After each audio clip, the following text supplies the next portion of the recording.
yazılmıştı. İndi de biz Rustam İbrahimbeyovu mərasimdə yığışmışıq. Bilirsiniz ki, Maksud İbrahimbeyev onun böyük qardaşı və bunlar ikisi də çox böyük şəxsiyyətlər, çox böyük istedada malik olan insanlar.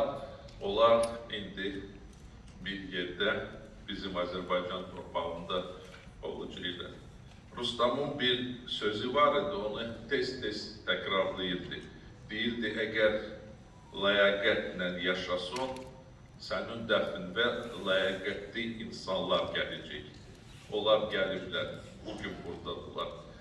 İcazə verirsiniz, mən sözü Mədəniyyət Nazirə Anar Kerimova verim.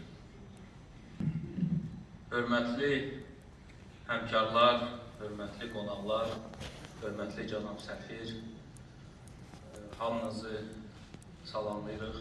Bugün Azərbaycan mədəniyyəti üçün ən kədərli günlərdən biridir.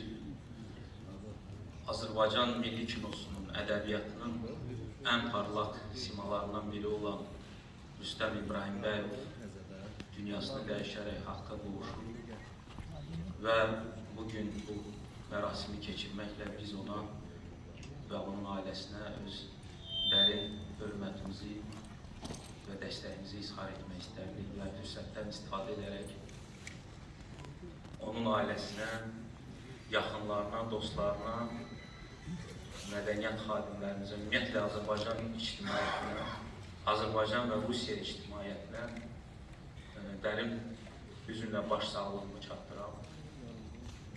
Allah ona rəhmət eləsin.